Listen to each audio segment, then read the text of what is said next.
محترم دوستوں، ایک مرتبہ حضرت بایزید بسطامی رحمۃ اللہ علیہ کا یہودی سے مناظرہ ہوا۔ مناظرہ ایسے ہوا کہ یہودیوں کا ایک بڑا مجمع اور ان میں ایک عالم تقریر کر رہا تھا، تو حضرت بایزید رحمۃ اللہ علیہ جا کر اس مجمع میں بیٹھ گئے۔ ان کے بیٹھتے ہی ان کے عالم کی زبان بند ہو گئی۔ مجمع میں شور ہوا کہ حضرت بولتے کیوں نہیں؟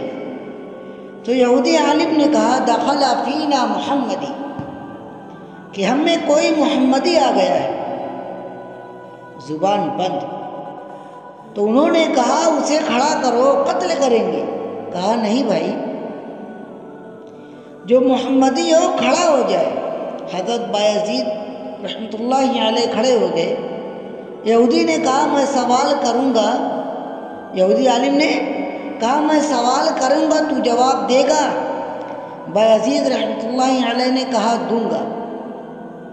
حضرت بایزید رحمۃ اللہ علیہ نے فرمایا کہ میں ایک سوال کروں گا، تو جواب دے گا؟ تو یہودی عالم نے کہا کہ کیا؟ کہا دوں گا۔ یہودی عالم نے سوالات شروع کر دیے۔ پہلا سوال، انہوں نے ایک سوال کرنے کو کہا، لیکن دیکھو کتنے سوال کی بوچھار لگا دی۔ پہلا سوال کیا کہ ایک بتاؤ جس کا دوسرا نہیں۔ بایزید رحمۃ اللہ علیہ نے فرمایا اللہ ایک ہے، اس کے ساتھ دوسرا نہیں۔ یہودی نے کہا دو بتاؤ جس کا تیسرا نہیں۔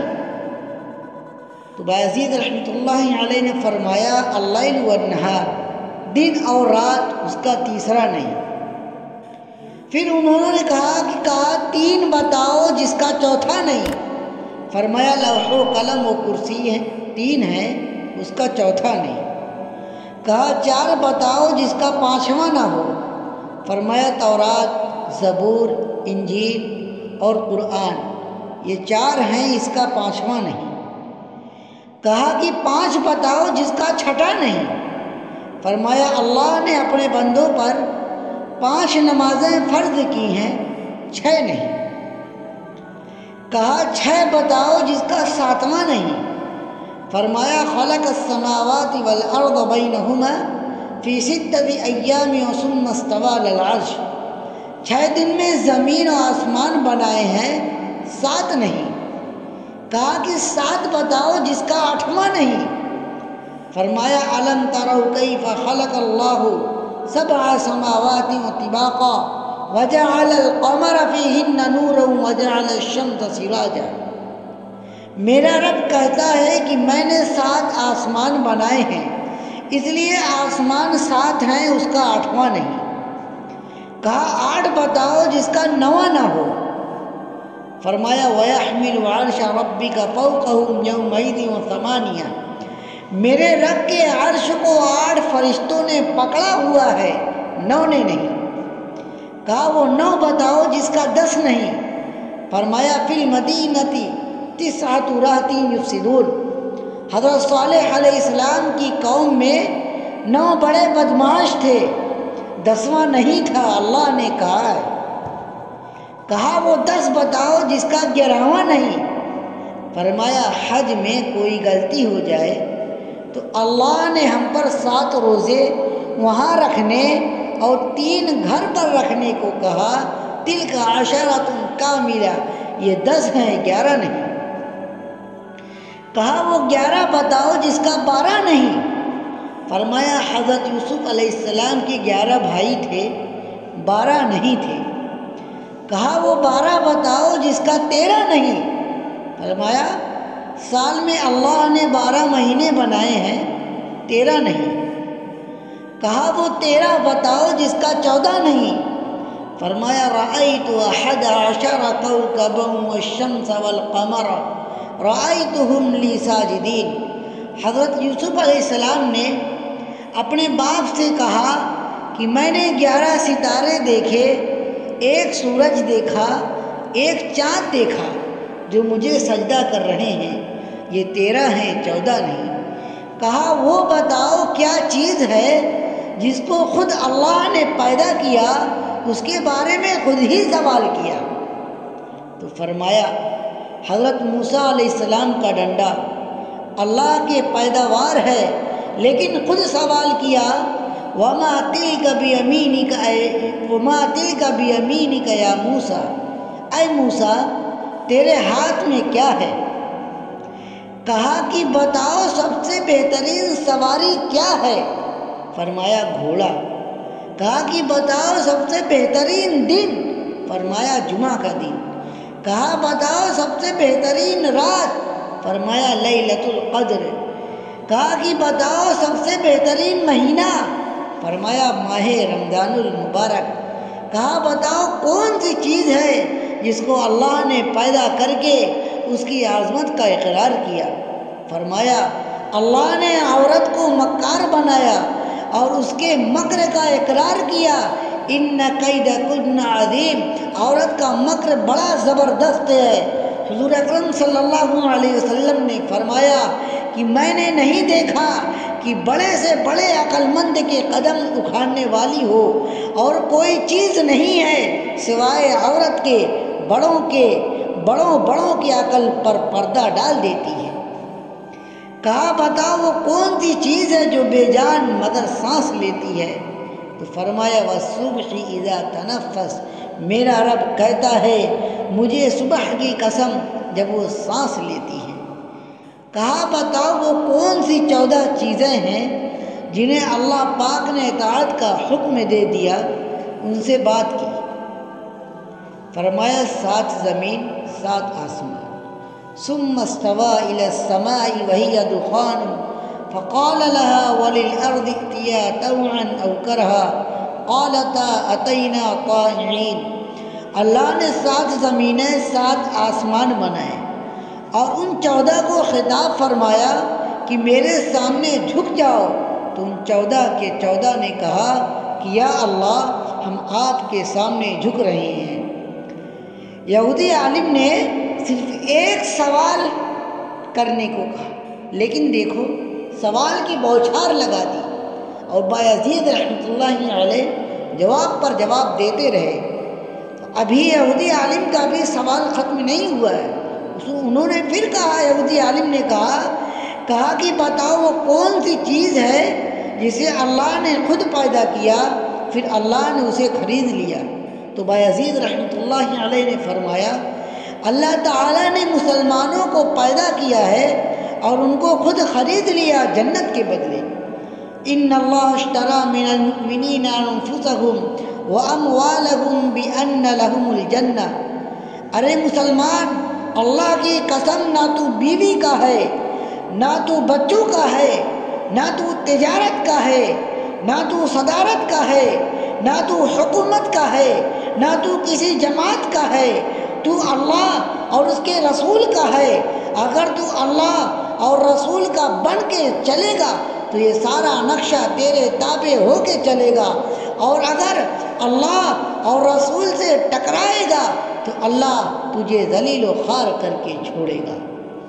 کہا بتاؤ وہ کون سی بے جان چیز ہے جس نے بے جان ہو کر بیت اللہ کا طواف کیا؟ تو فرمایا حضرت نوح علیہ السلام کی کشتی پانی پر چلی، اور چلتے چلتے جب بیت اللہ پر آئی تو بیت اللہ کے ساتھ چکر لگائے۔ کہا بتاؤ وہ کون سی قبر ہے جو اپنے مردے کو لے کر چلی؟ بایزید رحمۃ اللہ علیہ نے فرمایا حضرت یونس علیہ السلام کی مچھلی جو اپنے اندر حضرت یونس علیہ السلام کو بٹھا کر 40 دن تک پھرتی رہی، اور وہ قبر کی طرح تھی، قبر کی طرح چل رہی تھی، لیکن اللہ کی قدرت قاہرہ غالبہ حضرت یونس علیہ السلام کو مچھلی کے پیٹ میں بٹھا کر نہ مرنے دیا، نہ بھوکا رکھا، نہ پیاسا رکھا، نہ بیمار کیا، نہ پریشان کیا، بلکہ مچھلی کو شیشے کی طرح کر دیا۔ حضرت یونس علیہ السلام مچھلی کے پیٹ میں بیٹھ کر سارے دریا کا تماشا دیکھتے، اندر سے باہر کا منظر دیکھتے۔ مچھلی کا ایک ہی معدہ ہے، اس میں غذا بھی آ رہی ہے، لیکن حضرت یونس علیہ السلام امانت ہیں، آرام سے بیٹھے ہیں، معدے کی حرکت حضرت یونس علیہ السلام کو تکلیف نہیں دے رہی، لیکن مچھلی کی غذا بھی کھائی جا رہی ہے۔ حضرت یونس علیہ السلام امانت بن کر بیٹھے ہوئے ہیں۔ کہا بتاؤ وہ کون سی قوم ہے جس نے جھوٹ بولا پھر بھی جنت میں جائے گی؟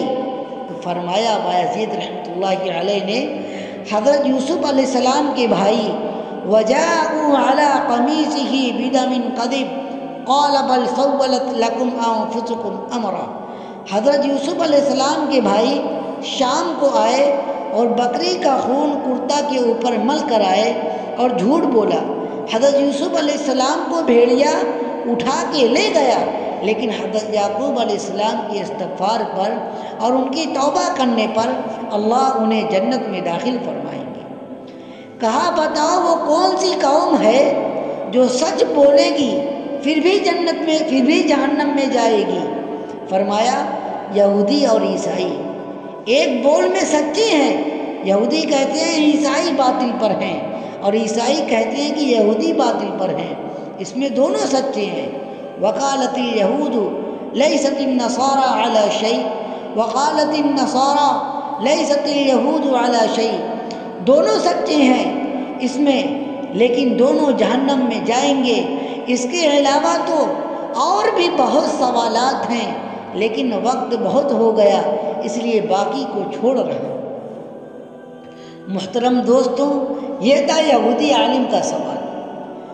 اب بایزید رحمۃ اللہ علیہ اب وہ صرف ایک سوال پوچھ رہے ہیں۔ بایزید رحمۃ اللہ علیہ نے فرمایا کہ اب میرا بھی ایک سوال ہے، میں صرف ایک سوال کروں گا، جواب دو گے؟ یہودی عالم نے کہا دوں گا۔ فرمایا مفتاح الجنہ، مجھے بتا دے جنت کی چابی کیا ہے؟ تو یہودی عالم خاموش ہو گئے۔ تو نیچے مجمع سے لوگوں نے کہا کہ بولتے کیوں نہیں؟ تم نے سوالوں کی بوچھاڑ کر دی اور وہ ہر ایک کا جواب دیتا رہا اور آپ ایک کا بھی جواب نہیں دے رہے۔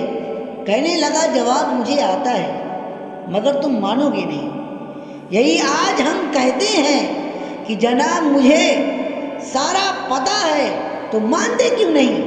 کہتے ہیں کہ کیا کرے مجبور ہیں، اسی مجبور کو توڑنے کے لیے کہتے ہیں کہ اللہ کے راستے میں نکلا جائے۔ یہودی عالم نے کہا جواب تو مجھے آتا ہے، تم مانو گے نہیں۔ کہنے لگے اگر تو کہے گا تو ہم مانیں گے کہ جنت کی چابی تو محمد رسول اللہ صلی اللہ علیہ وسلم ہے۔ حضور اکرم صلی اللہ علیہ وسلم نے ارشاد فرمایا کہ جنت کی چابی میرے ہاتھ میں ہے اور جنت کا جھنڈا میرے ہاتھ میں ہے۔ ساری دنیا کے انسان میرے جھنڈے کے نیچے جنت میں جائیں گے، کوئی میرے جھنڈے سے نکل نہیں سکتا۔ جنت کا دروازہ اور چابی آپ کے ہاتھ میں، کوئی جا نہیں سکتا۔ جنت والے جنت کے دروازے پر پہنچ چکے ہیں۔ وسیق الذین اتقوا ربهم الی الجنۃ زمرا حتی اذا جاؤوها وفتحت ابوابها، آئے ہیں دروازے پر کھڑے ہیں، دروازہ بند ہے۔ حضرت آدم علیہ السلام کے پاس آتے ہیں، اے ہمارے باپ تو ہی ہمارا جد اول، تو ہی ہمارا سب سے بڑا، تو ہی جنت کا دروازہ کھلوا۔ وہ ارشاد فرمائیں گے ارے میں نے ہی تو تمہیں جنت سے نکلوایا تھا، میں تمہیں کہاں سے داخل کرواؤں، یہ میرے بس کی بات نہیں۔ حضرت نوح علیہ السلام کے پاس آئیں گے، آپ جد ثانی ہیں، آپ دروازہ کھلوائیے۔ وہ کہیں گے کہ میں نہیں کھلوا سکتا، آج میرے بس کی بات نہیں۔ حضرت موسیٰ علیہ السلام کے پاس آئیں گے، پھر حضرت عیسیٰ علیہ السلام کے پاس آئیں گے۔ حضرت عیسیٰ علیہ السلام ارشاد فرمائیں گے میرے بس کی بات نہیں، جاؤ نبی عربی صلی اللہ علیہ وسلم کے پاس جاؤ، جس کے ہاتھ میں جنت کی چابی ہے اور جس کے اتباع میں دنیا کی کامیابی ہے۔ میرے محترم دوستوں، یہ واقعہ سنانے کے بعد حضرت مولانا طارق جمیل صاحب بڑے درد سے ارشاد فرماتے ہیں کہ اتنا بھی آج ایمان نہیں کہ اپنی دکان کے حرام کو نکال سکے تو یہ اسلام کہاں سے زندہ کرے گا؟ جب اتنا ایمان نہیں ہے کہ ایک سنت کو سجا سکے تو یہ دنیا میں دین کو کیسے زندہ کرے گا؟ اس کی نمازیں اس کو کیا نفع دے گی؟ دل حضرت محمد صلی اللہ علیہ وسلم والا نہیں ہے۔ معاف کرنا، دل میرا بھی اور آپ کا بھی وہی قارون والا ہے کہ مال اور مال ہو، مال اور مال ہو، پیسہ اور پیسہ ہو۔ دروازہ بند ہے، آج کوئی کھلوا کے تو دکھائے۔ میرے محترم دوستوں، اللہ تعالی ہم سب کو نیک عمل کرنے کی توفیق عطا فرمائے اور آپ صلی اللہ علیہ وسلم کے نقش قدم پر چلنے کی توفیق عطا فرمائے۔ اللہ تعالی ہم سب کو کہنے سننے سے بھی زیادہ عمل کی توفیق عطا فرمائے۔ آمین یا رب العالمین۔